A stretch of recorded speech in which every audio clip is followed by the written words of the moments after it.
Part 1. Yehonala. It was April in the city of Peking, the 4th month of the solar year of 1852, the 3rd month of the moon year, the 208th year of the Manchu, the great Qing dynasty.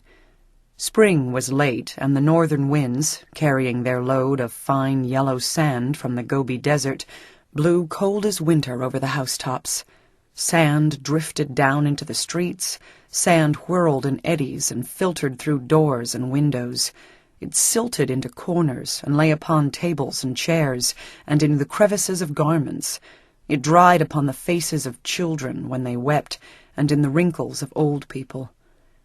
In the house of the Manchu bannerman Muyanga in Pewter Lane, the sand was more than usually tiresome, for the windows did not fit tightly, and the doors hung loose upon their wooden hinges.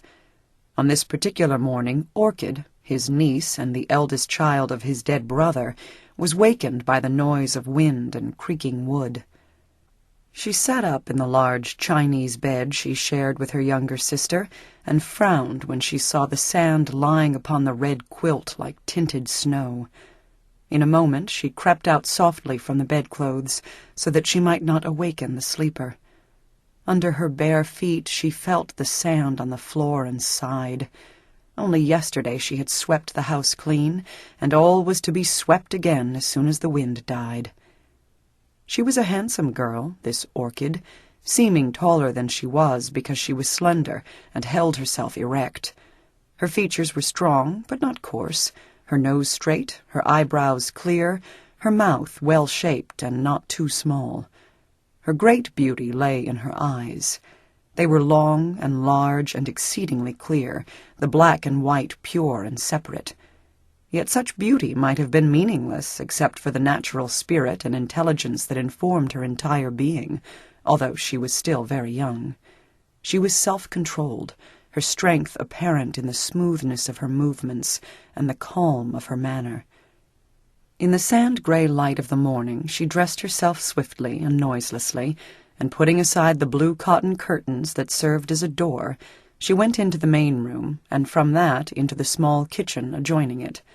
Steam rose from the large iron cauldron set into the earthen stove. "Luma," so she greeted the serving-woman, "you are early this morning." Self-control was in the extreme gentleness of her pretty voice, held resolutely low. From behind the stove a cracked voice replied, "I could not sleep, young mistress. What shall we do when you leave us?" Orchid smiled. "The Emperor's dowager mother may not choose me. My cousin Sakota is far more beautiful than I am." She looked behind the stove. Luma was crouched there, feeding wisps of dried grass into the fire, making the most of every blade of the scanty fuel. "You will be chosen."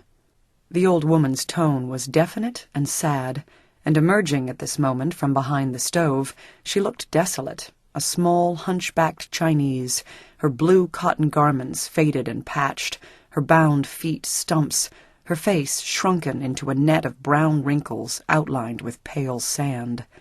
Sand lay on her gray hair and frosted her eyebrows and the edge of her upper lip. "This house cannot do without you," she moaned.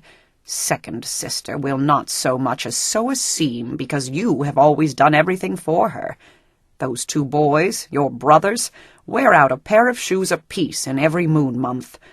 And what of your kinsman, Jung Lu? Are you not as good as betrothed to him since your childhood?"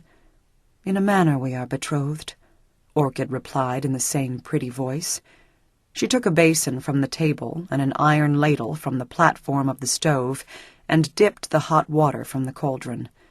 Then, reaching for a small gray towel that hung on the wall, she put it in the water and, wringing it steaming dry, she wiped her face and neck, her wrists and hands.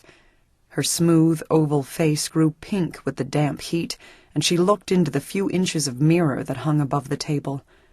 There she saw only her extraordinary eyes, lively and dark. She was proud of her eyes, although she never allowed a sign of pride to escape her. When neighbor women spoke of her moth eyebrows and the leaf-shaped eyes beneath them, she seemed not to hear. but she heard.